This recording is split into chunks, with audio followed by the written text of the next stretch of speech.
Kukirim mertua ke panti jompo setelah tega lakukan hal ini kepadaku. Halo Bunda, semoga Bunda semuanya dalam keadaan sehat dan bahagia ya. Sebelum masuk ke ceritanya jangan lupa absen terlebih dahulu ya. Bunda-bunda semua dari daerah mana saja. Jangan lupa like, komen dan subscribe channel ini ya. Selamat menonton. Aku masih ingat hari pernikahan kami sejelas langit pagi tanpa awan. Wajah Mas Mirza memancarkan kebahagiaan. Sama seperti hatiku yang tak berhenti bergetar karena cinta dan rasa syukur. Setelah bertahun-tahun berjuang dalam hubungan yang tak mudah, akhirnya kami disatukan dalam ikatan suci. Di pelaminan, aku duduk dengan anggun dalam balutan kebaya putih yang dipilih Mas Mirza sendiri, warna kesukaannya. Ia menggenggam tanganku erat, seolah menjanjikan perlindungan selamanya. Dan di antara senyum-senyum tamu yang datang, aku melihat sosok wanita setengah baya yang duduk anggun di kursi tamu utama. Bu Siti, ibu kandung Mas Mirza. Wajahnya tersenyum, tapi ada sesuatu dalam sorot matanya yang tak bisa kusebutkan saat itu. Hanya perasaan kecil yang kemudian kupahami sebagai firasat. Beberapa bulan pertama pernikahan kami adalah masa-masa penuh manis. Mas Mirza seperti suami ideal yang mungkin hanya bisa ditemukan dalam novel-novel cinta. Ia rajin membangunkanku dengan kecupan lembut di kening, menyiapkan sarapan saat aku terlalu lelah, dan tak pernah absen menanyakan kabarku setiap jam istirahat kerja. Bahkan, tiap akhir pekan, kami punya kebiasaan menonton film atau sekadar berjalan sore di taman kota sambil saling menggenggam tangan seperti dua remaja jatuh cinta. Hidupku seperti mimpi yang jadi kenyataan. Pada masa itu, Bu Siti hanya sesekali datang berkunjung. Setiap kali datang, ia membawa buah tangan, kadang keripik buatannya sendiri, kadang rempeyek atau baju yang ia jahit sendiri untukku. Ia terlihat begitu baik dan perhatian. Aku menyambutnya dengan ramah, bahkan sering memijat kakinya saat ia mengeluh pegal. Dalam hati, aku bersyukur mendapatkan mertua yang tampak pengertian dan tidak banyak menuntut. Sesekali memang ia memberi saran, seperti bagaimana cara memasak rendang agar empuk atau tips menyetrika baju kerja Mas Mirza supaya tak cepat kusut. Aku anggap semua itu sebagai bentuk kasih sayang seorang ibu. Tapi segalanya mulai berubah pelan-pelan setelah ayah mertuaku meninggal dunia. Bu Siti, yang selama ini tinggal di rumah lama mereka di kampung, mendadak menjadi sering datang, dan kunjungannya semakin lama. Sampai akhirnya, Mas Mirza, dengan nada penuh rasa bakti, memintaku mempertimbangkan untuk mengajak ibunya tinggal bersama. Kasihan ibu sendirian di rumah besar itu. Setelah bapak tiada, dia pasti kesepian. Kita kan punya kamar kosong di atas. Gimana, Din? Katanya suatu malam sambil mengusap punggungku. Aku, yang saat itu masih percaya sepenuhnya pada nilai-nilai keluarga harmonis, hanya mengangguk. Tentu saja, Mas. Ibu adalah ibuku juga. Aku tidak tahu bahwa kalimat itulah yang akan mengantar hidupku ke jalan penuh luka, yang perlahan-lahan akan mengikis cintaku, menghancurkan kepercayaanku, dan membawaku ke titik di mana aku harus memilih, bertahan dan hancur, atau menyelamatkan diri. Aku tidak tahu, ini akan menjadi awal petaka. Hari pertama Bu Siti tinggal di rumah kami, aku menyambutnya dengan hangat. Aku bahkan menata ulang kamar tamu agar terasa lebih nyaman untuknya. Kusingkirkan pernak-pernik pribadi, kuganti sprei dengan yang baru, dan kuselipkan bunga melati di sudut ruangan karena aku tahu itu aroma favoritnya. Pagi harinya, aku bangun lebih awal dari biasanya, menyiapkan sarapan lengkap, nasi uduk, telur balado, dan teh manis hangat. Kupikir, dengan begitu ia akan merasa diterima, bahkan dicintai di rumah ini. Namun sejak hari itu, suasana rumah pelan-pelan berubah. Awalnya, aku masih mencoba memahami. Mungkin Bu Siti butuh waktu beradaptasi, pikirku. Tapi ternyata, ia tak butuh waktu. Justru akulah yang dipaksa berubah total. Tanpa diminta, ia mulai mengomentari hal-hal kecil dalam rutinitasku. Misalnya, saat aku mengepel lantai, ia berdiri di ambang pintu dengan tangan menyilang di dada dan tatapan tajam. Kalau cuma begini cara kamu bersih-bersih, gak heran lantainya masih lengket. Dulu, istri kakaknya Mirza lebih telaten. Katanya lirih, tapi cukup keras untuk kudengar. Darahku berdesir. Aku diam saja, mencoba tidak terpancing. Tapi hatiku menghangus seperti disiram air panas. Komentar seperti itu makin sering ia lontarkan, dan aku tahu itu bukan sekadar perbandingan biasa. Itu bentuk penolakan terhadap keberadaanku. Hari demi hari, aku merasa seperti tamu di rumahku sendiri. Setiap jadwal harian yang dulu kupunya, mulai dari jam bangun tidur hingga menu makanan favorit Mas Mirza, semuanya mulai diubah Bu Siti. Ia ingin sarapan disiapkan pukul 6 pagi tepat, dengan menu yang lebih tradisional. Kalau aku telat, ia akan duduk di meja makan sambil mengetuk-ngetukkan sendok ke piring. Tidak ada kata protes keluar dari mulutku, hanya senyum paksa yang makin hari makin sulit dipertahankan. Yang paling menyakitkan adalah bagaimana Mas Mirza nyaris tidak menyadari perubahan suasana ini. Atau mungkin ia tahu, tapi memilih menutup mata. Setiap kali aku mengeluh, ia hanya tertawa kecil dan berkata, "Ibu memang begitu orangnya, Din. Kamu sabar aja ya." Namun sabar bukan berarti tidak terluka. Aku mulai merasa terisolasi di rumahku sendiri. Ruang tamu yang dulu tempat kami bersantai bersama, kini berubah jadi arena pengawasan. Bahkan acara TV pun tak bisa kupilih sendiri. Bu Siti menganggap sinetron favoritku tidak mendidik. Dapur? Jangan tanya. Aku tidak lagi bebas bereksperimen dengan masakan baru, karena ia akan berdiri di sebelahku, mengawasi setiap irisanku sambil mengoreksi bumbu. Dan ketika aku mencoba mencari pelarian lewat pekerjaan sampingan menulis dari rumah, ia menatapku dengan pandangan meremehkan. Kerja kok di depan laptop seharian. Dulu istri kakaknya Mirza ngajar di sekolah. Ada gaji tetap, bukan kayak ngetik-ngetik nggak jelas begitu. Aku masih mencoba bertahan. Masih mencoba berpikir bahwa ini hanya masa transisi. Tapi jauh di dalam hati, aku mulai merasa kehilangan satu demi satu bagian dari diriku. Dan yang lebih menyakitkan lagi, aku mulai kehilangan sosok Mas Mirza yang dulu begitu melindungi. Aku pikir, kalau ada satu tempat yang bisa kutuju untuk berlindung, itu adalah pelukan suamiku. Setelah semua perubahan yang terjadi di rumah, setelah hari-hari yang dipenuhi komentar sinis dan intervensi Bu Siti, aku berharap Mas Mirza akan menjadi penyeimbang. Tempatku menumpahkan keluh kesah. Seseorang yang bisa berdiri di tengah dan menyadari bahwa rumah tangga ini bukan hanya tentang seorang ibu dan anak laki-lakinya, tapi juga tentang seorang istri yang sedang berjuang menjaga hatinya tetap utuh. Suatu malam, setelah makan malam yang hening dan canggung, aku memberanikan diri untuk bicara. Suaraku gemetar, tapi aku paksakan keluar. Aku ceritakan semuanya, bagaimana aku merasa terkekang, bagaimana Bu Siti terus membandingkan aku dengan mantan istri kakak ipar. Bagaimana setiap hal kecil yang kulakukan selalu salah di matanya. Aku ingin Mas Mirza tahu, bukan untuk mengadu, tapi karena aku butuh dukungan. Butuh keyakinan bahwa aku tidak sendirian di rumah ini. Tapi apa jawaban yang kudapat? Ibu sudah tua, Din. Sabar saja, ya. Lagi pula dia cuma ngomong begitu. Jangan dimasukin hati. Kalimat itu seperti tamparan. Bukan karena nadanya keras, tapi karena isinya kosong. Seolah-olah semua yang kurasakan tidak valid. Seolah-olah luka-luka kecil yang kualami setiap hari hanyalah imajinasi berlebihan dari seorang istri yang terlalu sensitif. Padahal aku tahu benar, ini bukan tentang satu dua komentar. Ini tentang perlakuan yang berulang, tentang energi negatif yang menyelimuti rumah setiap hari, tentang aku yang perlahan kehilangan kendali atas hidupku sendiri. Sejak malam itu, aku mulai melihat sisi lain dari Mas Mirza. Sisi yang dulu tertutup oleh segala pujian dan perhatian manisnya. Ternyata, ada bagian dari dirinya yang tidak pernah benar-benar dewasa saat menyangkut ibunya.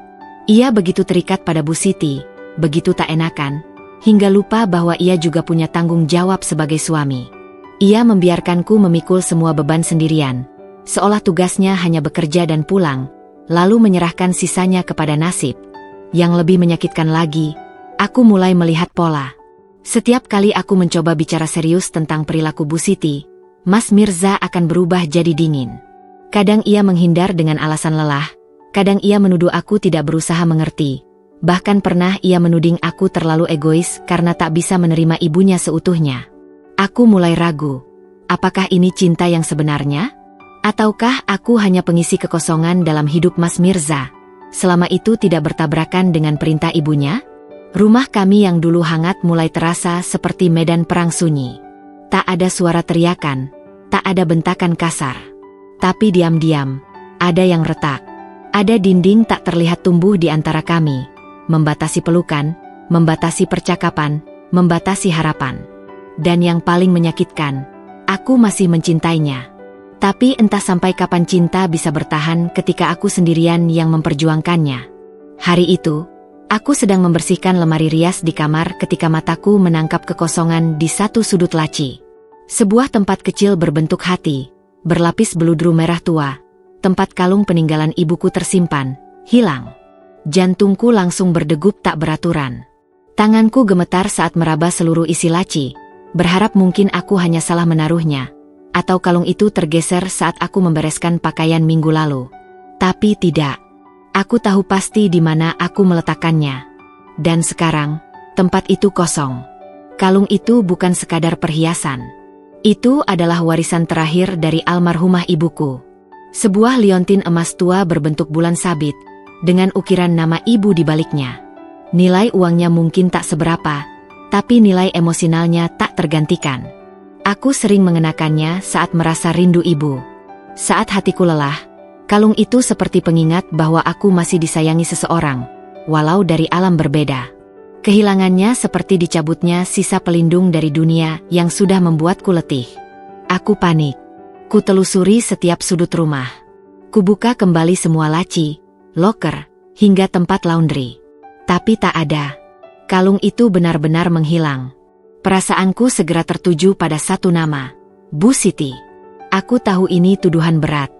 Tapi sejak ia tinggal bersama kami, beberapa barang kecil mulai raib. Sabun wangi kesukaanku, handuk hotel yang dulu kubawa dari liburan, bahkan parfum pemberian sahabatku. Semuanya menghilang satu demi satu. Dan setiap kali kutanyakan, ia selalu mengelak dengan ekspresi tersinggung. Tapi kali ini berbeda. Ini bukan sabun. Ini kalung peninggalan ibu. Malamnya, dengan penuh kegelisahan, aku membicarakannya pada Mas Mirza. Kuatur kata-kataku sehalus mungkin, berusaha tidak langsung menuduh. Mas, aku kehilangan kalung dari ibu. Aku udah cari kemana-mana. Tapi nggak ketemu. Dan aku curiga. Belum selesai aku bicara, ekspresi Mas Mirza langsung berubah. Matanya menajam, rahangnya mengencang. Kamu curiga ke ibu? Katanya, dengan nada meninggi yang jarang sekali ia gunakan padaku. Bukan nuduh, Mas.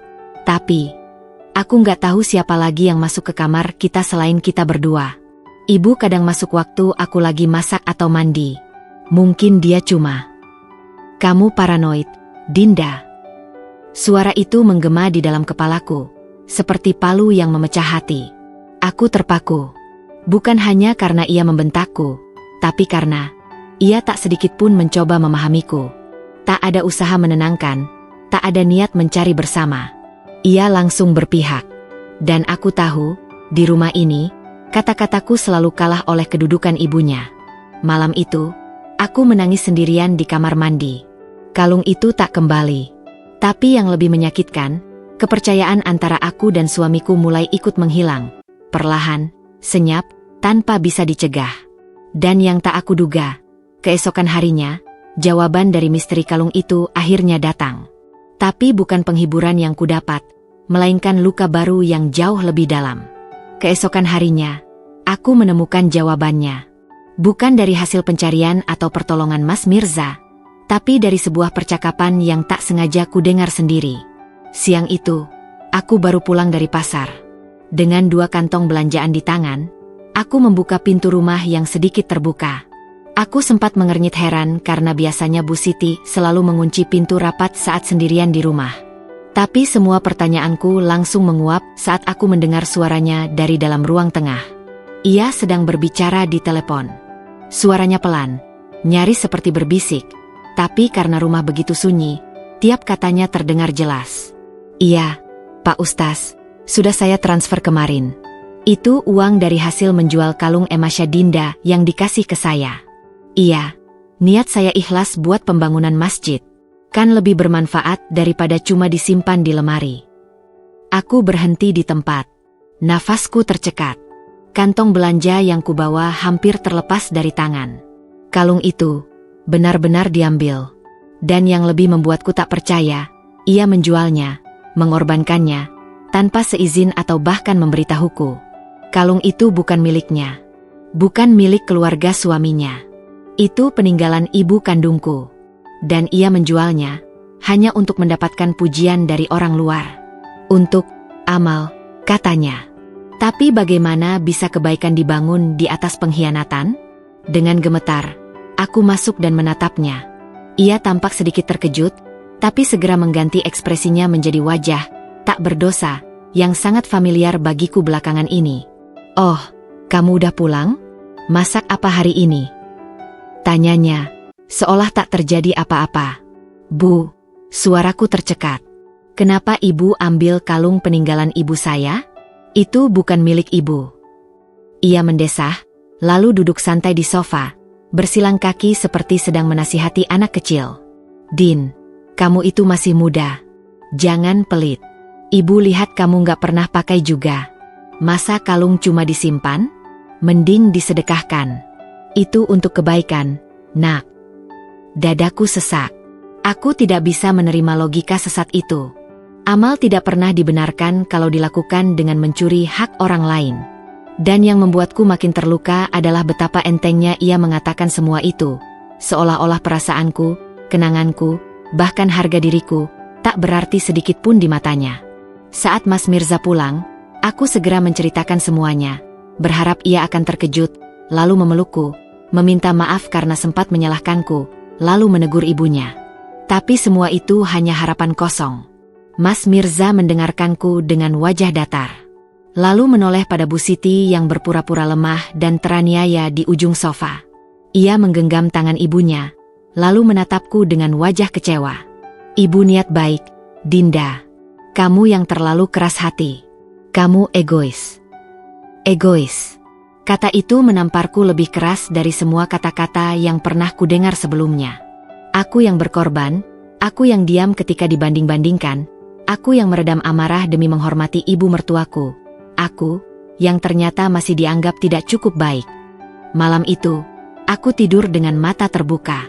Pikiran terus berputar. Aku mulai sadar bahwa di rumah ini, cinta tidak lagi sehat. Dan batas kesabaran itu bukan hanya tentang berapa lama kau bisa bertahan, tapi tentang kapan kau harus menyadari bahwa dirimu pantas untuk dihargai. Dan aku mulai merasa bahwa waktunya melawan sudah semakin dekat. Aku selalu percaya bahwa kebenaran, sekuat apapun kita menyembunyikannya, akan selalu menemukan caranya untuk muncul ke permukaan. Dan hari itu, aku menyaksikan sendiri bagaimana semesta menyodorkan kebenaran kepadaku, dengan cara yang tidak pernah kusangka, tidak pernah kuinginkan. Pagi itu seperti biasa. Mas Mirza sudah berangkat kerja, dan Bu Siti sedang sibuk di dapur. Aku, yang sudah semakin enggan berbicara banyak, hanya duduk di meja makan sambil menyeruput teh. Tapi kemudian, ponsel Bu Siti berdering. Ia bergegas keluar untuk mengangkatnya. Entah kenapa, sejak tinggal bersama kami, ia sering menjawab telepon jauh dari jangkauan pendengaran. Ada sesuatu yang selalu ia sembunyikan, dan pagi itu, aku merasa tergelitik untuk tahu. Saat ponsel itu kembali ditinggalkannya di meja ruang tengah, mungkin karena ia lupa, atau terlalu percaya diri aku tak akan menyentuhnya. Aku, dengan tangan gemetar dan jantung berdetak cepat, mengambilnya. Aku tak berniat menjadi mata-mata. Tapi batinku yang selama ini tertekan, merasa berhak mengetahui apa yang sebenarnya terjadi di balik semua sikap dinginnya. Ponsel itu tak terkunci. Dan entah mengapa, seolah dituntun oleh sesuatu, jariku langsung membuka aplikasi pesan singkat. Disitulah semuanya terbuka. Percakapan Bu Siti dengan seorang perempuan bernama Bu Lilis, seseorang yang pernah ia sebut-sebut sebagai teman pengajian. Tapi isi pesan mereka membuatku gemetar. "Mirza, anakmu gimana, Sid? Jadi dia dijodohin sama anakku? Cewekku cakep, muda, dan subur. Cocoklah buat anakmu." "Iya, Lis. Aku udah bosan sama Dinda. Mandul pula. Gak bisa kasih keturunan. Anakmu pasti lebih cocok. Mirza juga udah mulai luluh." Mataku membelalak. Nafasku tercekat. Ada suara di telingaku seperti gemuruh, lalu hening yang memekakan. Seluruh dunia terasa runtuh dalam sekejap. Mandul? Aku memang belum dikaruniai anak, tapi selama ini tidak pernah ada vonis medis yang menyatakan aku tidak subur. Kami bahkan belum benar-benar memeriksakan diri ke dokter. Dan betapa teganya, seorang ibu mertua menjelek-jelekan menantunya seperti itu. Dan lebih dari itu, ia menjodohkan suamiku diam-diam, seolah-olah aku tidak pernah berarti dalam hidup mereka. Dengan tangan bergetar, aku menyimpan tangkapan layar pesan itu. Bukti. Sebuah kebenaran pahit yang tak bisa lagi disangkal. Hari itu, aku tidak menangis. Entah kenapa, air mata terasa enggan keluar. Mungkin karena luka yang ditimbulkan sudah melampaui batas rasa. Yang ada hanya kehampaan. Dan satu pikiran yang mengendap di kepala. Aku harus bicara. Malamnya, aku menunggu Mas Mirza pulang. Jantungku berdegup keras. Tapi aku tahu, malam ini harus menjadi titik balik. Aku tak bisa terus hidup seperti ini. Dicurangi, diabaikan, dilukai dalam diam. Saat ia masuk ke kamar, aku menatapnya dengan mata yang tak lagi lembut. Aku tunjukkan bukti tangkapan layar itu, tanpa basa-basi. Jelaskan, Mas. Apa semua itu benar? Ia diam, lalu mengambil napas panjang. Dan dari raut wajahnya, aku tahu, ini bukan kejutan baginya. Ia tahu semua ini. Dan ia memilih diam.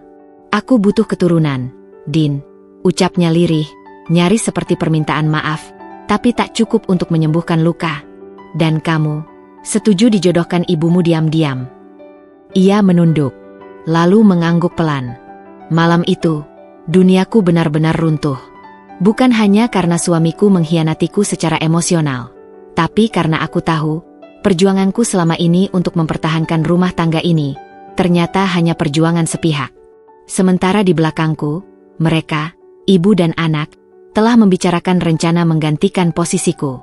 Seperti aku ini barang yang bisa disingkirkan begitu saja. Dan untuk pertama kalinya, aku tidak merasa kalah. Aku merasa marah. Tapi kemarahan yang tenang. Dingin. Tegas. Karena aku tahu, wanita seperti aku tak akan tinggal diam setelah dihancurkan sebegitu kejamnya. Setelah malam itu, hubungan kami berubah total. Dulu, walau terasa berat, masih ada selimut kehangatan tipis yang menutup luka-luka kecil di hati. Tapi sekarang, selimut itu telah ditarik paksa.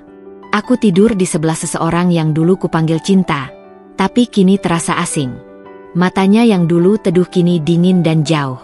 Sentuhannya menghilang, dan kata-katanya makin jarang. Kami menjadi dua orang asing yang tinggal di bawah satu atap, masing-masing menanggung luka yang tak pernah benar-benar dibicarakan. Selama beberapa hari, aku mencoba bertahan. Entah kenapa, masih ada bagian kecil dalam diriku yang berharap. Harap bahwa Mas Mirza akan menyadari kesalahannya, dan datang padaku meminta maaf. Bahwa ia akan memelukku dan berkata, "Aku bodoh, Dinda. Aku khilaf. Aku salah." Tapi harapan itu tak pernah datang. Yang datang justru sinyal-sinyal kecil yang memperkuat rasa sakitku. Ponselnya yang semakin sering ia bawa ke kamar mandi, panggilan-panggilan tak dikenal yang selalu ia jawab sambil berjalan menjauh, dan pulang kerja yang makin malam tanpa alasan jelas. Hingga akhirnya, aku tak tahan lagi. Aku menatap matanya, dan dengan suara yang tenang tapi bergetar, aku bertanya, "Kamu masih komunikasi dengan perempuan itu, Mas?" Dia terdiam. Lama. Lalu menghela napas. Seolah berat, tapi sebetulnya sudah siap dengan jawabannya. "Iya, Din. Aku masih."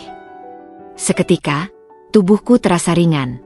Seperti rohku terhempas dari tubuh. Tapi tidak, aku tidak pingsan. Aku sadar. Dan aku tahu, ini adalah titik nadir yang sebenarnya. "Kamu beneran niat nikah lagi?" Tanyaku, suaraku hampir tak terdengar. Ia mengangguk, pelan. Tapi setiap gerakan kepala itu seperti pisau yang masuk perlahan ke dada. "Ibu cuma membantu. Aku butuh keturunan. Kamu harus ngerti posisi aku juga. Din, ini bukan soal cinta lagi. Ini soal masa depan. Soal darah daging." Darah daging. Seolah semua yang telah kuberikan tidak pernah cukup. Seolah cinta, kesetiaan, pengorbanan, tak sebanding dengan satu garis keturunan yang belum tentu datang hanya karena ganti istri. Tapi ia, laki-laki yang dulu bersumpah untuk selalu memegang tanganku apapun yang terjadi, kini malah memutuskan untuk meninggalkanku secara perlahan, dengan cara paling menyakitkan, menganggapku tidak layak. Aku menangis malam itu. Tapi bukan lagi karena sakit. Aku menangis karena marah. Karena dikhianati bukan hanya oleh suami, tapi juga oleh ibu yang seharusnya jadi pelindung dalam ikatan pernikahan kami. Dan di tengah isak yang mengguncang tubuhku, aku membuat keputusan, ini cukup. Aku tidak akan lagi menjadi wanita yang diam saat diinjak. Aku tidak akan lagi menyembunyikan luka demi mempertahankan status istri yang sudah tak dihargai. Mulai malam itu, hatiku berubah. Cintaku pada Mas Mirza mungkin belum mati sepenuhnya, tapi aku sudah siap untuk memakamkannya. Dan jika mereka pikir aku akan pergi dengan kepala tertunduk, maka mereka belum benar-benar mengenalku. Hari itu turun hujan. Langit menggantung kelabu, seperti mencerminkan isi hatiku yang mulai dipenuhi dendam diam. Aku bangun lebih pagi dari biasanya, tapi tidak lagi dengan semangat untuk menyenangkan siapapun. Tidak ada teh manis hangat untuk Bu Siti. Tidak ada sarapan lengkap dengan lauk kesukaannya.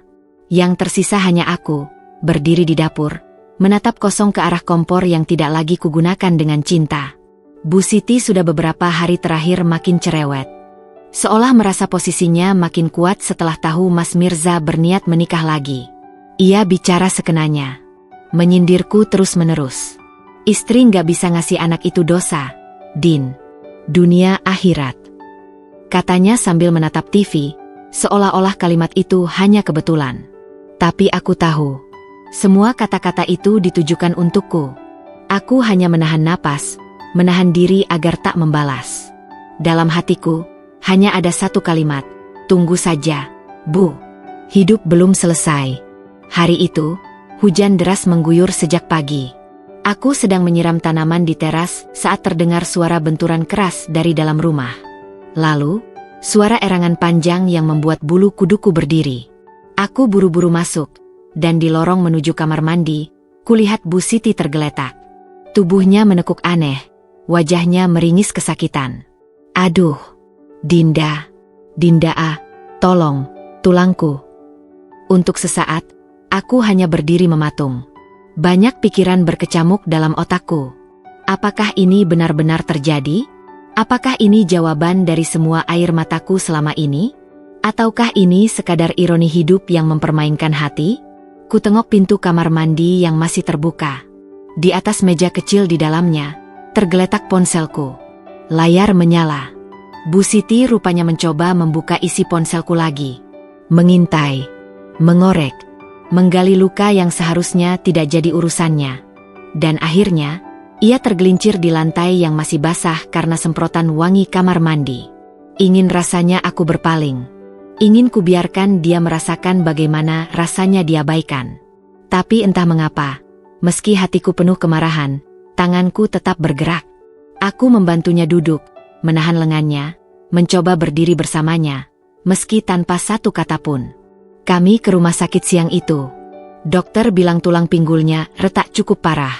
Ia harus istirahat total, mungkin beberapa bulan. Aku mengangguk saja. Tidak ada empati tersisa. Hanya tanggung jawab manusiawi yang membimbing langkahku.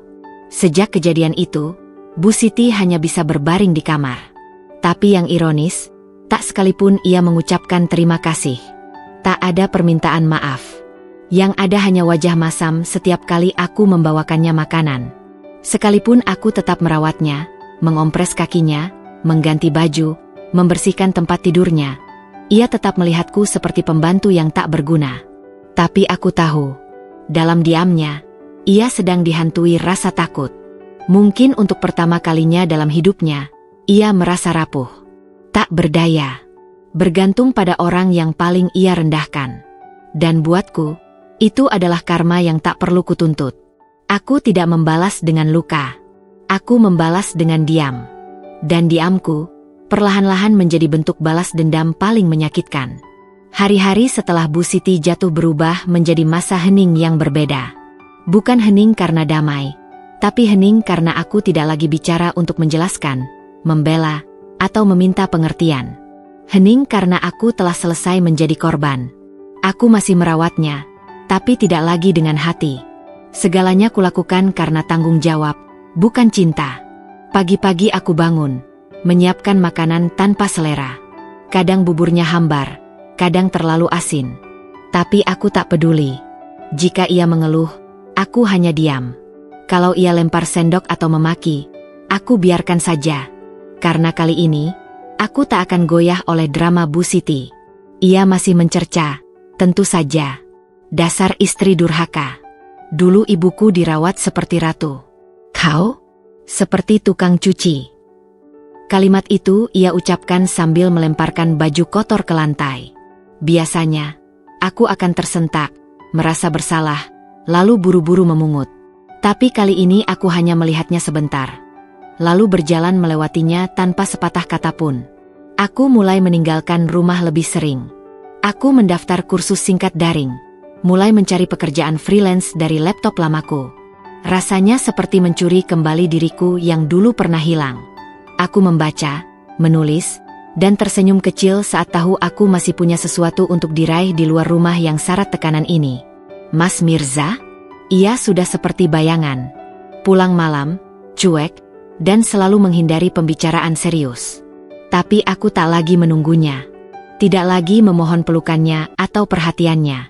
Kalau ia ingin rumah ini menjadi stasiun transit sementara sebelum ia benar-benar meninggalkanku, maka aku pastikan ia akan pergi dari sini dengan melihat aku berdiri tegak, bukan terpuruk. Suatu siang, Bu Siti memanggilku berkali-kali dari kamar. Aku sedang mengerjakan naskah artikel klien saat itu dan tak langsung menanggapi. Ia mulai berteriak. Dinda mana tehku? Aku haus. Dinda, kau tuli. Hah? Aku berdiri perlahan. Sangat lambat, tidak panik. Masuk ke kamarnya dan meletakkan segelas air putih, bukan teh, di meja. Tehnya belum aku buat, Bu. Aku sedang kerja. Kalau haus, ini air. Teh bisa tunggu. Matanya membelalak seperti tidak percaya. Berani-beraninya kamu jawab begitu ke ibu mertuamu. Aku balas menatap. Tatapanku tak lagi takut. Dinda yang lama mungkin takut, Bu. Tapi Dinda yang sekarang sudah terlalu kenyang diperlakukan seperti budak. Ia melongo. Mungkin karena baru pertama kali melihatku bicara tanpa tangis. Tapi aku tidak menyesal. Rasanya seperti menarik napas panjang setelah tenggelam sekian lama. Hari itu, aku mencuci bajuku sendiri. Bajunya? Tidak kusentuh. Aku hanya meninggalkan ember kosong di kamar mandinya. Bila ia minta tolong, aku bilang, maaf, Bu. Saya sibuk. Tapi ibu bisa minta bantuan Mas Mirza. Itu anak kandung ibu, bukan saya. Aku tahu, ini bukan tentang membalas kejahatan dengan kejahatan. Ini tentang berdiri tegak untuk diriku sendiri. Aku tidak lagi ingin dianggap kuat hanya karena bisa sabar. Karena kadang, kekuatan paling sejati adalah ketika kita berkata, cukup. Dan aku akhirnya mengatakan itu, dengan suara pelan, tapi tegas, dan tak bisa digoyahkan. Semesta punya cara bekerja yang misterius. Kadang diam, kadang lambat, tapi pasti. Dan aku percaya, setiap ketidakadilan yang ditelan dalam diam pada akhirnya akan dimuntahkan dunia dalam bentuk balasan yang tak terduga. Mas Mirza mungkin merasa aman, mungkin merasa segala rencananya berjalan mulus, dari pembiaran terhadap sikap ibunya, sampai skenario pernikahan diam-diam yang masih berproses. Tapi hidup tidak akan selamanya membiarkan pengkhianat hidup nyaman. Pagi itu, Mas Mirza pulang dengan wajah tegang. Biasanya ia pulang larut malam dengan ekspresi lelah, atau tanpa ekspresi sama sekali. Tapi kali ini berbeda.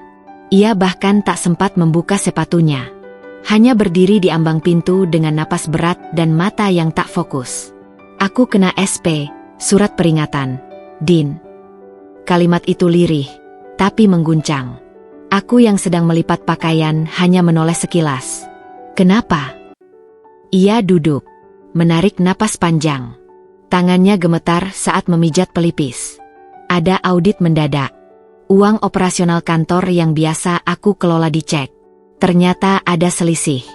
Dan sialnya, semua tanda tangan dan aksesnya atas namaku. Aku terdiam. Bukan karena kaget, tapi karena firasatku selama ini perlahan-lahan menemukan bentuk. Selisih berapa? Tanyaku. 5 juta. Memang gak besar, tapi itu cukup buat bikin atasan ngamuk. Mereka tuduh aku ambil uang buat kepentingan pribadi. 5 juta. Jumlah yang pernah disebut Bu Siti beberapa minggu lalu. Waktu itu dia sempat membanggakan diri karena bisa membantu desa tetangga renovasi mushola dengan uang cash, padahal jelas-jelas ia tidak punya penghasilan. Aku menatap wajah Mas Mirza lama-lama. Dulu wajah itu adalah tempatku berlindung. Kini wajah itu seperti cermin kekacauan yang ia buat sendiri. Jangan bilang, itu uang yang ibu minta. Ia terdiam. Rahangnya mengeras. Lalu ia menunduk. Ibu bilang, bisa dibalikin sebelum audit. Katanya penting. Amal katanya. Aku gak nyangka bakal dicek. Aku tertawa. Bukan tawa bahagia, tapi tawa getir. Jadi selama ini, ia mempertaruhkan karirnya demi menuruti ibunya. Dan lebih dari itu, ia mengorbankan aku, pernikahan kami, masa depannya sendiri. Untuk seorang ibu yang bahkan tak menghargai siapapun kecuali dirinya sendiri. Jadi gini ya akhirnya. Kamu tega ikut hancurkan aku. Dan sekarang kamu mulai lihat dunia nggak selamanya ada di bawah telapak kakimu. Ia menatapku seperti anak kecil yang tertangkap basah berbohong. Tapi aku tak tertarik menghiburnya. Hatiku sudah terlalu penuh luka untuk peduli pada rasa bersalahnya. Beberapa hari kemudian, kabar itu berkembang. Mas Mirza tak hanya diberi SP, tapi akhirnya diminta mengundurkan diri. Diam-diam, aku mendengar telepon dari HRD-nya yang memberi 2 pilihan, mundur dengan hormat, atau diproses hukum. Ia memilih mundur. Hari-harinya berubah drastis. Dari rutinitas kerja ke rumah yang muram. Dari lelaki dengan gaji tetap dan rutinitas ke pria pengangguran yang terkurung gengsi. Bu Siti tentu saja tak menerima kabar ini dengan baik. Apa? Kamu dipecat? Karena uang receh begitu? Bentaknya dari tempat tidurnya. Makanya jangan nurut-nurut amat sama ibumu, Mas. Itu ucapanku sambil berlalu. Tak lagi sopan. Tak lagi lembut. Aku bicara seperti seseorang yang sudah selesai bersandiwara. Dan di sanalah, untuk pertama kalinya, mereka, ibu dan anak itu, merasakan sedikit dari pahitnya realitas. Tanpa gaji, tanpa rasa hormat dari luar, tanpa pijakan stabil. Dan pelan-pelan, mereka mulai melihat bahwa satu-satunya yang masih berdiri tegar di rumah itu adalah aku. Sudah lebih dari 2 minggu sejak Mas Mirza dipecat. Setiap harinya, rumah kami semakin terasa asing. Bukan karena keheningan yang tercipta, tetapi karena aku merasa seperti hidup dengan 2 orang asing yang dulunya aku kenal sangat baik. Mas Mirza yang selalu terlihat kuat, penuh semangat, kini hanya duduk terdiam menatap layar televisi, seperti kehilangan arah hidup.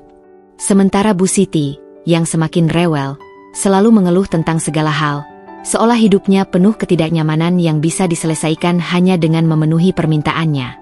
Aku sudah cukup sabar. Tetapi kini kesabaran itu sudah mencapai batasnya. Di setiap pagi, aku merasa semakin terkurung dalam rumah ini. Seakan langkahku tak lagi berarti, seperti aku hanyalah penghuni yang tidak dihargai, tidak dilihat, dan tidak dipedulikan. Mas Mirza? Ia tidak berbicara banyak lagi. Ia tidak memberi solusi atau menunjukkan komitmennya. Seolah pernikahan kami sudah kehilangan arah, dan aku harus menghadapinya sendiri. Suatu sore, setelah sekian lama menahan rasa sakit, aku tidak bisa lagi diam. Aku sudah lelah. Lelah dengan segala tingkah Bu Siti yang semakin kasar, dengan ketidakpedulian Mas Mirza, dan dengan perasaan hampa yang setiap hari menggerogoti hatiku. Aku tidak ingin melanjutkan hidup seperti ini.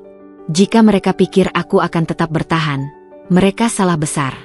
Aku menatap Mas Mirza yang duduk terkulai di sofa, matanya kosong dan tidak melihat ke arahku. Bu Siti yang duduk di kursi makan dengan tatapan menghakimi, jelas-jelas tidak mempedulikan perasaan siapapun selain dirinya sendiri.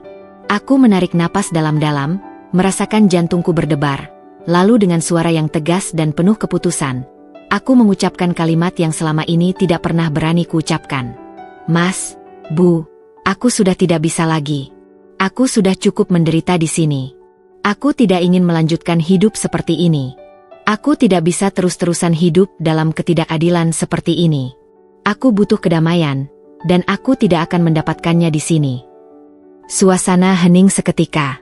Aku bisa merasakan ketegangan yang melayang di udara, menunggu jawaban, menunggu reaksi dari mereka berdua. Aku menatap Mas Mirza, dan di matanya aku hanya melihat kelelahan. Bukan penyesalan, bukan cinta, hanya kelelahan. Sementara Bu Siti, badannya sudah lumayan sembuh sehingga ia langsung berdiri dengan ekspresi marah. Jadi, maksudmu kamu tidak bahagia setelah aku tinggal bersama kalian? Sekarang kamu mengusirku, Din? Mengusir ibu mertuamu sendiri? Setelah semuanya yang sudah ibu lakukan untukmu, ini yang kamu balas. Suara Bu Siti menggema di seluruh rumah. Aku merasa tubuhku mulai bergetar, bukan karena takut, tapi karena tahu betapa kotor dan manipulatifnya ia selama ini. Aku menatapnya tanpa gentar, dengan mata penuh keyakinan. Ibu tidak mengerti, Bu. Yang ibu lakukan selama ini tidak pernah membuat saya merasa dihargai. Ibu selalu merendahkan saya, selalu menyuruh saya ini itu tanpa peduli perasaan saya. Kalau ibu merasa sudah melakukan banyak hal, itu hanya karena ibu ingin mengendalikan kami. Tidak ada cinta di dalamnya, hanya kekuasaan. Kalimat itu seperti petir yang menyambar. Bu Siti terdiam sesaat, tampaknya tidak bisa menerima kenyataan bahwa ada orang yang berani menentangnya. Ia sudah terbiasa menjadi ratu di rumah ini, mengatur segalanya, mengontrol hidup kami. Dan sekarang, aku justru yang menantangnya dengan kata-kata yang tak pernah terucap sebelumnya. Mas Mirza yang duduk terdiam di sofa, akhirnya membuka mulutnya dengan suara yang berat, seperti seseorang yang terjebak dalam kebingungannya sendiri. Dinda, jangan buru-buru mengambil keputusan seperti ini. Ibu sudah tua. Ibu hanya ingin yang terbaik untuk kita. Kita bisa atur semuanya, asal kamu sabar. Aku memandangnya dengan pandangan kosong, dan untuk pertama kalinya, aku merasa sangat jauh darinya. Suami yang dulu aku anggap akan selalu berdiri di sisiku, kini hanya berbicara seperti pengecut yang lebih takut pada ibunya daripada pada istrinya sendiri. Jadi, kamu pilih ibu, Mas? Tanyaku, suaraku dingin dan tajam. Ia tidak menjawab, hanya menunduk, tak berani menatapku. Itu sudah cukup bagiku. Aku sudah tahu jawabannya. Ia memilihku. Aku menoleh ke Bu Siti, yang matanya sekarang mulai memerah karena marah dan kecewa. Suasana semakin mencekam, dan aku tahu ini adalah saatnya. Aku tidak akan mundur lagi. Aku sudah cukup terluka, cukup tersakiti. Mas Mirza, Bu, saya beri kalian pilihan terakhir. Saya tidak akan bertahan dalam pernikahan ini jika ibu tetap tinggal di sini. Pilih Mas, saya atau ibu. Jika ibu tetap tinggal, saya pergi. Saya tidak mau hidup dalam tekanan, kebohongan, dan manipulasi ini lagi. Aku berbicara dengan ketegasan yang bahkan aku sendiri tidak pernah tahu ada di dalam diriku. Ketika aku mengucapkan kata-kata itu, aku tahu aku sudah melewati titik batas. Aku sudah tidak takut lagi untuk melepaskan apa yang selama ini membuatku terbelenggu. Bu, maaf. Ekonomiku lagi terpuruk semenjak aku dipecat karena uang yang ibu pinjam. Aku tidak sanggup jika ibu masih di sini karena menjadi tanggung jawabku saat aku sedang terpuruk. Jadi, aku ikut Dinda bagaimana keputusan ini. Aku yakin Dinda tidak sejahat itu untuk menelantarkan ibu di jalanan. Begitu jawabnya dengan menunduk. Aku punya teman baik yang punya panti jompo. Dikelola dengan sangat baik, bahkan fasilitasnya juga bagus. Ibu tak perlu khawatir tinggal di sana. Kami juga bisa memantau ibu terus berkat temanku. Jawabku dengan penuh percaya diri. Mas Mirza terdiam, dan Bu Siti membuka mulutnya untuk melontarkan kata-kata kasar yang biasa ia ucapkan. Tapi aku sudah tidak peduli. Aku sudah membuat keputusan. Aku tidak akan lagi terjebak dalam kebohongan dan rasa takut. Aku berdiri tegak, meninggalkan mereka berdua yang terdiam, dan melangkah ke kamar tidur. Ini adalah akhir dari segalanya. Aku akan hidup untuk diriku sendiri, untuk kebahagiaanku, Meskipun itu berarti aku harus mengusir ibu mertuaku keluar dari hidupku. Esok harinya, kami mengantar ibu ke panti jompo milik temanku. Hari-hari setelah pengusiran itu berjalan seperti sebuah mimpi yang berulang tanpa henti. Aku merasakan kebebasan yang luar biasa, sebuah kedamaian yang tidak pernah bisa kuperoleh selama ini. Aku mulai hidup kembali, mengikuti apa yang kurindukan. Tak ada lagi suara Bu Siti yang memerintah, tak ada lagi tatapan kosong Mas Mirza yang menyeratkan rasa tidak peduli. Hidupku yang baru kini terasa lebih ringan, lebih berwarna, dan penuh dengan harapan. Namun, di balik kebahagiaanku, ada sisi lain yang perlahan muncul.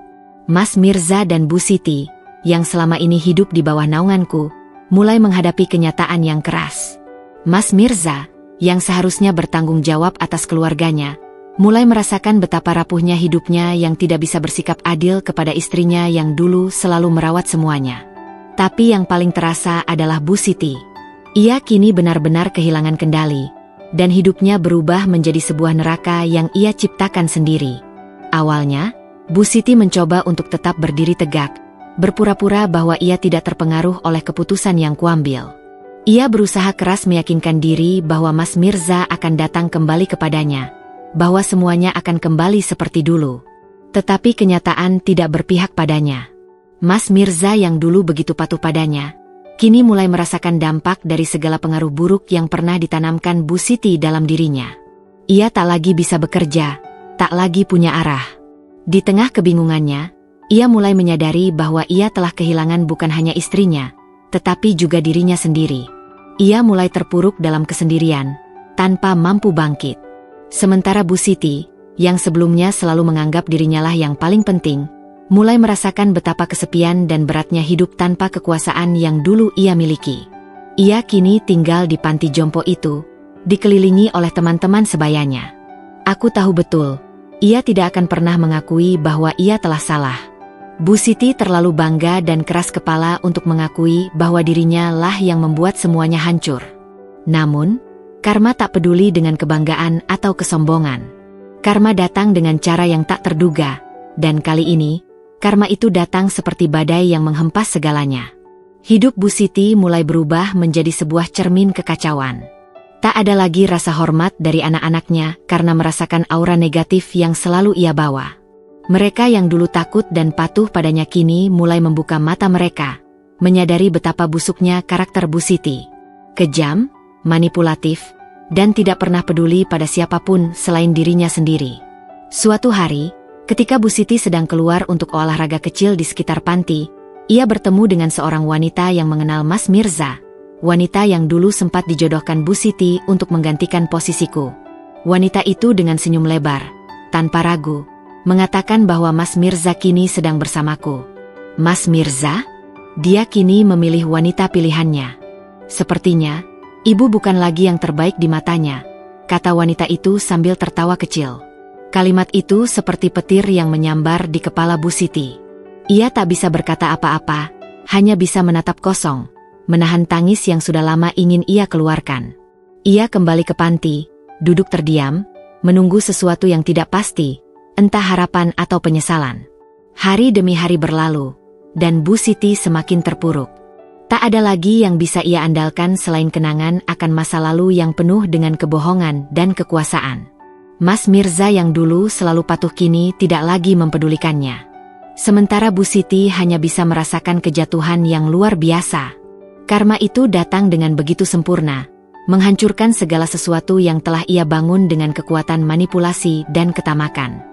Dulu, Bu Siti bisa mengendalikan Mas Mirza dan seluruh hidupnya, tetapi kini ia terjebak dalam cengkeraman kebodohannya sendiri.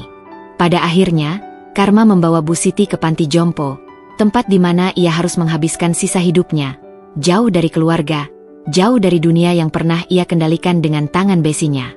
Dan di sana, ia akan merasa betapa kosongnya dunia tanpa cinta, tanpa perhatian, tanpa kekuasaan yang dulu ia anggap sebagai segalanya. Ia harus menerima kenyataan bahwa tidak ada lagi yang akan datang menjemputnya, bahwa tak ada lagi yang akan merawatnya dengan penuh kasih sayang. Semua yang ia lakukan selama ini untuk mendapatkan kontrol atas hidup orang lain justru telah menghancurkannya sendiri. Hidupku yang baru terasa begitu berbeda dari sebelumnya. Setiap pagi, aku bangun dengan perasaan ringan, seperti baru saja terlepas dari beban yang selama ini menghimpitku. Rumah ini, rumah yang sebelumnya penuh dengan perasaan tertekan, dengan perasaan terperangkap dalam kebohongan dan manipulasi, kini menjadi tempat yang penuh dengan kedamaian. Aku bisa menikmati setiap detik hidupku tanpa perlu mengkhawatirkan siapapun selain diriku sendiri. Tentu, proses untuk sampai pada titik ini tidak mudah, tetapi aku tahu bahwa setiap langkah yang kuambil untuk melepaskan diri dari pernikahan ini adalah langkah yang benar. Pekerjaanku semakin lancar, dan aku merasa semakin mandiri secara finansial. Dengan warisan yang kuterima dari almarhum ayahku, aku tidak hanya mendapat harta, tetapi juga kebebasan yang telah lama kuimpikan. Uang itu memberiku kesempatan untuk mengubah hidupku, untuk merencanakan masa depan yang tidak terikat pada orang lain. Aku bisa bepergian, menikmati waktu bersama teman-temanku, dan mengejar impian-impian yang sempat tertunda karena pernikahanku yang tidak bahagia. Aku juga mulai menyadari betapa banyak potensi dalam diriku yang selama ini terkubur, terhalang oleh segala masalah yang datang dari Bu Siti. Suatu hari, aku pergi ke sebuah kafe yang baru dibuka di pusat kota, sebuah tempat yang nyaman dengan suasana yang menyenangkan. Di sana, aku bertemu dengan teman lama yang sudah lama tak kulihat. Kami duduk bersama, mengobrol, dan tertawa, seperti dulu. Mereka semua heran melihat perubahan besar dalam diriku. Aku tidak lagi terlihat tertekan, tidak lagi terlihat cemas. Mereka menyadari bahwa ada sesuatu yang berbeda dengan diriku, sesuatu yang positif, sesuatu yang membuatku terlihat lebih hidup. Dinda, kamu terlihat lebih muda dan lebih bahagia sekarang. Apa yang terjadi? Tanya seorang temanku dengan senyum lebar. Aku tersenyum balik, merasakan kebahagiaan yang memang sudah lama hilang. Aku hanya melakukan apa yang seharusnya kulakukan. Aku tahu, banyak yang tidak mengerti keputusan besar yang kuambil. Beberapa teman sempat merasa kasihan padaku ketika pernikahanku berakhir, dan beberapa dari mereka bahkan ragu bahwa aku bisa bertahan setelah semua yang terjadi. Tetapi kini, aku bisa melihat betapa salahnya mereka. Aku merasa seperti bangkit dari kehancuran dan menemukan kembali diriku yang sebenarnya. Tidak ada lagi penyesalan dalam hatiku. Aku tahu aku telah membuat pilihan yang tepat. Bu Siti, hasil dari perbuatannya sendiri sudah cukup untuk membuatnya menderita. Setelah aku mengusirnya, dia benar-benar terjerumus dalam kesendirian. Tidak ada lagi tempat baginya untuk melarikan diri, tidak ada lagi orang yang akan menuruti perintahnya. Semua orang yang dulu ia kendalikan kini menjauh darinya, melihatnya dengan pandangan yang penuh dengan kebencian dan ketidakpercayaan. Karma datang kepadanya dengan cara yang sangat sempurna. Ia yang selalu mengira dirinya tidak tergantikan, yang merasa bisa mengatur dunia, kini justru hidup terasing, terjebak dalam kesepiannya sendiri. Sementara itu, hidupku semakin baik. Beberapa bulan setelah mengirim Bu Siti ke panti jompo, aku bercerai dengan Mas Mirza. Hidupnya kini semakin terpuruk. Sementara aku bertemu dengan seseorang yang begitu berbeda dengan Mas Mirza. Ia bukan tipe pria yang suka mendominasi atau mengatur hidup orang lain. Ia menghargai kebebasanku dan memberiku ruang untuk berkembang. Kami berdua berbagi mimpi dan impian, dan yang terpenting, kami berbagi rasa saling menghormati. Meskipun aku tidak buru-buru, aku merasa bahagia karena akhirnya aku menemukan seseorang yang melihatku sebagai pasangan sejajar, bukan sebagai objek untuk dikendalikan. Aku mulai berani bermimpi lagi, mulai membuat rencana-rencana besar untuk masa depanku yang lebih cerah. Aku mengejar pendidikan yang sempat tertunda, memulai proyek bisnis yang aku inginkan sejak lama, dan menikmati hidup tanpa beban. Aku tahu, aku layak mendapatkan kebahagiaan ini setelah sekian lama terkungkung dalam pernikahan yang penuh dengan manipulasi dan rasa sakit. Kini, aku bisa mengatakan dengan tegas, aku yang menang. Tidak hanya atas Mas Mirza atau Bu Siti, tetapi atas diriku sendiri. Aku akhirnya bebas dari belenggu yang pernah mengikatku, dan yang terpenting, aku telah menemukan kedamaian dalam hidupku. Tanpa Mas Mirza, tanpa Bu Siti, hidupku jauh lebih baik. Aku menemukan kembali siapa diriku, dan itu adalah hadiah terbesar yang bisa kuberikan untuk diriku sendiri. Aku tidak pernah membayangkan bahwa suatu hari Bu Siti akan datang kembali kepadaku. Sejujurnya, aku sudah berusaha melupakan segalanya. Peristiwa-peristiwa pahit, Pengkhianatan yang dilakukan oleh orang-orang yang seharusnya aku percayai. Setelah pengusiran yang kuputuskan untuk ibunya dan berakhir dengan kebangkrutan serta kegagalan hidup Mas Mirza, aku merasa bahwa kehidupanku sudah terlalu berharga untuk dipertaruhkan lagi demi seseorang yang tidak tahu berterima kasih. Namun, kenyataannya terkadang jauh berbeda dari apa yang kita harapkan. Pada suatu sore yang tenang, ketika aku sedang duduk di teras rumah, menikmati secangkir teh sambil menonton matahari terbenam, sebuah mobil berhenti di depan rumahku. Aku tidak menyangka, saat aku membuka pintu, wajah yang kulihat adalah wajah Bu Siti. Ia berdiri di depan pintu dengan tampak lemah, raut wajahnya terlihat jauh lebih tua dan kusam dibandingkan terakhir kali kami bertemu. Matanya merah, seperti baru saja menangis. Dia menundukkan kepalanya, tampaknya merasa tidak enak. "Dinda," suaranya terdengar sangat pelan, hampir seperti berbisik. "Aku tahu aku telah banyak menyakitimu. Tapi tolong dengarkan aku. Aku ingin minta maaf."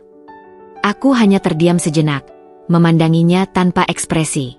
Ada perasaan campur aduk dalam diriku, rasa kesal, marah, dan tak percaya. Semuanya bercampur dalam satu titik. Bagaimana bisa ia datang dengan permintaan maaf setelah semua yang terjadi? Setelah bertahun-tahun penuh dengan rasa sakit, setelah segala pengkhianatan dan perbuatan kejam yang ia lakukan padaku, bagaimana bisa ia merasa bahwa aku akan memaafkannya begitu saja? Dia melangkah masuk ke dalam rumah tanpa aku persilakan, duduk di kursi tamu dengan tubuh yang tampak lemas, seperti seseorang yang sudah kehilangan semangat hidup. Tidak ada lagi sikap angkuh atau kekuatan yang dulu selalu ia tunjukkan. Aku bisa melihatnya sekarang, Bu Siti yang lemah, yang akhirnya merasakan akibat dari perbuatannya. Tak ada lagi kepercayaan dari orang lain, tak ada lagi orang yang mau membantunya. Dalam sekejap, ia menyadari betapa besar kerusakan yang telah ia sebabkan bagi dirinya sendiri. "Dinda, aku tahu aku salah. Aku tidak tahu apa yang harus kukatakan. Aku ingin kembali," lanjutnya dengan suara yang nyaris pecah. "Aku sudah tua. Aku tidak punya siapa-siapa lagi. Mirza, dia sudah pergi. Aku sendiri. Tolong. Aku ingin pulang. Aku ingin hidup damai denganmu." Aku merasa hatiku dingin mendengar kata-katanya. Air mata yang dulu seringkali aku jatuhkan karena perbuatannya, kini seakan-akan tertahan di tenggorokan. Aku tidak bisa menahan diri untuk tidak memikirkan segala kebohongan yang telah ia buat, segala manipulasi yang ia lakukan, dan semua penghinaan yang harus kuterima. Bu Siti mungkin merasa lemah sekarang, tetapi itu adalah akibat dari pilihan-pilihannya sendiri.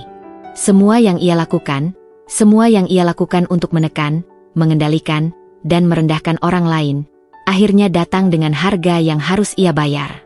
Aku memandanginya dengan tatapan tegas, tidak menunjukkan sedikit pun kelembutan di hatiku. "Bu," kataku dengan suara yang tenang, namun penuh kekuatan, "aku sudah memaafkanmu, tetapi itu tidak berarti aku akan mengizinkanmu kembali dalam hidupku. Aku sudah cukup menderita karena perbuatanmu, dan aku tidak akan biarkan diriku terjebak dalam siklus itu lagi." Dia terdiam, tampak terkejut dengan jawabanku. Seperti tidak percaya bahwa aku bisa begitu tegas dan tidak mengalah. Ia mulai terisak, air matanya mulai mengalir. Tetapi aku tahu itu bukan karena penyesalan yang tulus, melainkan karena ia merasa kehilangan segalanya. Ia kehilangan kekuasaan, ia kehilangan anaknya, dan kini ia bahkan kehilangan tempat untuk bernaung. "Dinda, aku menyesal, aku tahu aku salah," katanya dengan suara terbata-bata. "Tolong beri aku kesempatan lagi. Aku janji akan berubah." Namun, aku tidak bisa membiarkannya begitu saja. "Tidak, Bu. Tidak ada lagi kesempatan untukmu. Hidupku sudah jauh lebih baik sekarang tanpa ibu di sini. Aku tidak akan membiarkan diriku kembali terjebak dalam permainanmu yang kejam." Suaraku semakin keras, penuh dengan ketegasan yang datang dari dalam diriku yang sudah lama tertahan. Aku sudah melalui begitu banyak untuk sampai di titik ini, dan aku tidak akan mundur hanya karena permintaan maaf yang terlambat. Aku tahu, ini adalah keputusan yang sulit. Tetapi, aku juga tahu bahwa jika aku membiarkan Bu Siti kembali dalam hidupku, itu hanya akan membuka luka lama yang sulit untuk sembuh. Aku sudah cukup hidup dalam bayang-bayangnya, cukup menjalani hidup yang penuh dengan rasa sakit yang ia ciptakan. Kini, saatnya untukku hidup dengan bebas, dengan damai, tanpa harus terus-menerus terikat dengan masa lalu yang penuh kepahitan.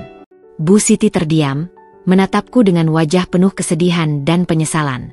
Air matanya semakin deras mengalir, tetapi aku tetap teguh.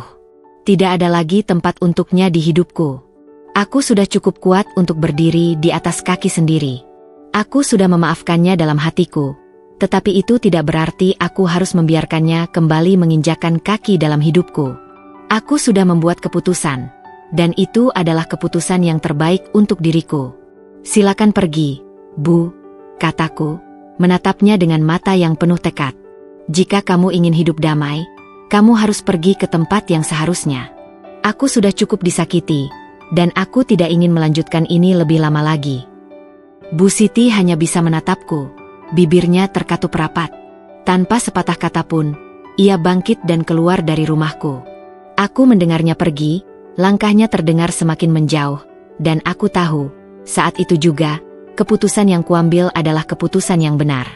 Tidak ada lagi yang bisa mengubah hidupku, dan aku tidak akan membiarkan diriku terjebak dalam lingkaran yang sama. Hari itu, aku merasa lebih bebas dari sebelumnya. Aku tahu, aku akhirnya telah menutup bab besar dalam hidupku yang penuh dengan luka dan pengkhianatan. Kini, aku siap untuk melangkah ke depan dengan kekuatan yang baru, dengan harapan yang baru, dan dengan hati yang lebih damai. Waktu berlalu begitu cepat, dan aku merasa seolah-olah aku sedang menyaksikan sebuah kisah hidup yang tidak lagi melibatkan diriku, meskipun semuanya bermula dari keputusan-keputusan yang pernah kuambil. Aku berdiri di titik yang sangat berbeda, jauh dari semua kekacauan yang dulu mengelilingiku. Hidupku kini damai, tanpa ada lagi bayang-bayang masa lalu yang menghantuiku. Aku bisa menghirup udara segar dan menikmati kebebasan yang sudah lama hilang dari hidupku. Semua yang terjadi adalah bagian dari perjalanan yang membawa aku ke titik ini, ke titik di mana aku akhirnya menemukan kebahagiaan yang sejati. Sementara itu, hidup Bu Siti dan Mas Mirza berakhir dengan cara yang jauh berbeda dari apa yang mereka harapkan. Mereka yang dulu merasa seakan tak terkalahkan, yang berpikir mereka bisa mengendalikan segalanya, kini harus merasakan kenyataan pahit yang datang sebagai akibat dari setiap keputusan buruk yang mereka buat. Bu Siti, yang dulu selalu merasa dirinya adalah pusat dunia, kini kembali lagi ke panti jompo. Setelah pengusiran dari rumahku, dia berusaha mencari tempat berlindung di beberapa tempat terutama ke anak dan sanak saudaranya, tapi tak seorang pun yang mau menerimanya. Ibu-ibu lain yang dulu sepertinya takut padanya kini menolak kehadirannya, mengingat semua tindakan manipulatif yang pernah ia lakukan pada orang-orang sekitar. Bahkan anak-anaknya, yang dulu selalu ia kendalikan, kini tidak lagi mau berbicara dengannya. Mereka sudah muak dengan semua kebohongan dan kepalsuan yang ia ciptakan. Mas Mirza, yang dulu berusaha melindungi dan membela ibunya dengan segala cara, kini sudah pergi jauh, mencari pekerjaan yang tak kunjung ia dapat. Karma memang tidak pernah salah sasaran. Bu Siti yang dahulu merasa bisa mengatur hidup orang lain, yang selalu memaksakan kehendaknya, akhirnya berada dalam posisi yang tak berdaya. Di panti jompo, ia menjadi bahan perbincangan banyak orang. Orang-orang yang sebelumnya ia kendalikan, kini melihatnya dengan pandangan penuh kebencian. Dia menjadi sosok yang tidak lagi dihormati, bahkan oleh anak-anaknya sendiri. Tidak ada lagi kemewahan atau perhatian yang dulu selalu ia nikmati. Keangkuhannya telah meruntuhkan semua yang pernah ia bangun. Di panti jompo, Bu Siti hanya bisa menghabiskan hari-harinya dengan kesepian. Ia harus menerima kenyataan bahwa tidak ada seorang pun yang datang mengunjunginya, tidak ada yang peduli padanya. Seperti yang ia lakukan pada orang lain dulu, kini ia merasakannya sendiri. Hari demi hari, ia semakin terpuruk dalam kesendirian. Tidak ada lagi orang yang akan menuruti kata-katanya. Tidak ada lagi orang yang akan menganggapnya sebagai sosok yang berkuasa. Semua yang ia banggakan kini telah hilang, dan ia harus menghadapinya tanpa bisa lari lagi. Sementara itu, Mas Mirza, yang dulu selalu menjadi pusat perhatianku, kini hidup dalam kehancuran yang tak terelakkan. Setelah berpisah denganku, ia berpikir bahwa hidupnya akan lebih baik dengan wanita baru setelah ia mendapatkan pekerjaan, tetapi kenyataannya jauh berbeda. Wanita yang baru ia temui tidak bertahan lama bersamanya, dan hubungan mereka segera berakhir. Mas Mirza yang dulu bekerja di sebuah perusahaan ternama kini terjerat dalam masalah hukum, yang berawal dari korupsi kecil-kecilan yang atas permintaan mantannya itu. Semua yang ia banggakan, karir, penghasilan, dan masa depan yang cerah, kembali berakhir begitu saja. Aku mendengar kabar bahwa Mas Mirza mencoba mencari aku kembali, berharap aku bisa memberinya kesempatan kedua. Namun, aku sudah sangat tegas dengan keputusan yang aku buat. Aku sudah memaafkannya dalam hati, tetapi aku tidak akan mengizinkan dirinya kembali dalam hidupku. Dia sudah terlalu banyak mengecewakanku, dan meskipun aku merasa kasihan, aku tahu bahwa itu bukan tanggung jawabku untuk memperbaikinya. Mas Mirza harus menghadapi konsekuensi dari setiap pilihannya sendiri. Dia yang dulu mengkhianatiku, kini harus merasakan bagaimana rasanya ditinggalkan, bagaimana rasanya berada di tempat yang sama sekali tidak diinginkannya. Setelah segala yang terjadi, aku merasa seperti seseorang yang baru saja melangkah keluar dari kabut tebal yang menghalangi pandanganku selama bertahun-tahun. Setiap hari kini terasa lebih cerah, lebih ringan, dan penuh dengan harapan baru. Meskipun perjalanan hidupku tidak selalu mulus, dan aku sempat terjatuh begitu dalam, aku sekarang bisa berdiri tegak tanpa rasa takut akan bayang-bayang masa lalu. Aku sadar bahwa setiap kesulitan yang kutemui adalah pelajaran yang membentuk siapa diriku sekarang. Tidak ada lagi penyesalan, hanya rasa syukur karena akhirnya aku bisa menemukan kedamaian yang hakiki. Hari-hari kujalani dengan lebih bahagia, lebih penuh makna. Aku mulai mengatur hidupku sendiri tanpa tekanan dari siapapun. Aku kembali mencintai diriku sendiri, sesuatu yang dulu terlupakan di bawah bayang-bayang Bu Siti dan Mas Mirza. Aku mulai mengisi waktuku dengan kegiatan yang memberi arti. Aku menghabiskan lebih banyak waktu dengan teman-teman yang selalu mendukungku. Mereka yang menerima aku apa adanya dan tak pernah meragukan kemampuan serta potensi diriku. Aku juga mulai mengejar impian yang tertunda, membangun karir yang selalu kuinginkan tanpa merasa terhalang. Bisnis kecil yang kujalani berkembang pesat, dan aku merasa semakin yakin bahwa aku memiliki kemampuan untuk meraih apapun yang aku impikan. Setiap langkah yang kuambil dalam hidupku kini terasa seperti langkah menuju kebebasan sejati. Tidak ada lagi batasan, tidak ada lagi rasa takut gagal, hanya semangat yang tak terbendung. Hidupku juga mulai dipenuhi dengan kehangatan baru. Setelah bertahun-tahun hidup dalam ketegangan dan kesendirian, aku akhirnya membuka hatiku lagi untuk seseorang. Namun, kali ini, aku lebih berhati-hati. Aku tidak terburu-buru, karena aku tahu bahwa kebahagiaan sejati tidak datang dari orang lain, tetapi dari diriku sendiri. Aku belajar untuk mencintai diri sendiri terlebih dahulu sebelum aku bisa mencintai orang lain sepenuh hati. Dengan hati yang lebih lapang, aku bertemu seseorang yang istimewa. Seorang pria yang tidak hanya menghargai aku, tetapi juga menghargai ruang dan kebebasanku. Kami tidak terburu-buru membangun hubungan, namun kami menikmati setiap momen bersama tanpa tekanan. Aku merasa diberdayakan oleh dukungan dan kasih sayangnya, tetapi tetap teguh menjaga kebebasanku. Aku tidak lagi merasa terikat oleh keinginan untuk menyenangkan orang lain atau membuktikan apapun kepada siapapun. Aku cukup dengan diriku sendiri, dan itu adalah kebebasan yang tidak ternilai harganya. Melihat kembali perjalanan hidupku, aku merasa begitu banyak hal yang telah aku lewati, dari kehilangan, rasa sakit, hingga pengkhianatan yang menyakitkan. Namun, kini aku tahu bahwa setiap pengalaman itu membentukku menjadi pribadi yang lebih kuat dan lebih bijaksana. Tidak ada yang sia-sia. Semua itu adalah bagian dari perjalanan panjang menuju kedamaian batin yang akhirnya kutemukan. Aku juga merasa lega mengetahui bahwa masa lalu yang penuh dengan kekacauan dan manipulasi tidak lagi menguasai hidupku. Bu Siti dan Mas Mirza, meskipun tak lagi ada dalam hidupku, tetap menjadi bagian dari sejarah yang sudah kutinggalkan. Aku tidak membenci mereka, tetapi aku juga tidak merasa perlu mengingat mereka lebih dari yang seharusnya. Mereka memilih jalan mereka sendiri, dan aku memilih jalan hidupku. Hidupku sekarang adalah milikku sepenuhnya, dan aku tidak akan menyerahkannya lagi pada siapapun yang tidak menghargainya. Hari itu, aku duduk di teras rumah, memandang langit yang mulai gelap dengan bintang-bintang yang mulai bermunculan. Aku merasa tenang, damai, dan bersyukur atas setiap detik yang kujalani. Aku tahu bahwa kehidupan ini penuh dengan liku-liku yang tak terduga, tetapi yang terpenting adalah bagaimana aku menghadapi setiap tantangan yang datang. Aku tidak akan pernah membiarkan diriku terpuruk lagi. Kini, Aku tahu betul bahwa kebahagiaan yang sejati berasal dari dalam diri sendiri, dari kemampuan untuk menerima diri, untuk berdamai dengan masa lalu, dan untuk terus bergerak maju meski terkadang jalan yang harus ditempuh penuh dengan duri. Aku tidak tahu apa yang akan datang di masa depan, namun aku tahu satu hal pasti, aku siap menghadapinya dengan hati yang penuh keyakinan. Tidak ada lagi ketakutan, tidak ada lagi penyesalan, hanya keberanian untuk melangkah menuju masa depan yang lebih cerah. Aku telah menutup bab lama dalam hidupku, dan kini aku membuka lembaran baru dengan semangat yang penuh. Aku yakin, kedamaian ini bukan hanya sesuatu yang datang begitu saja. Ini adalah sesuatu yang aku bangun dengan tekad, dengan perjuangan, dan dengan keberanian untuk melepaskan semua yang tidak membawa kebahagiaan. Kini, hidupku milikku sepenuhnya, dan aku akan menjalaninya dengan penuh kebebasan, cinta, dan kebahagiaan yang tak ternilai harganya.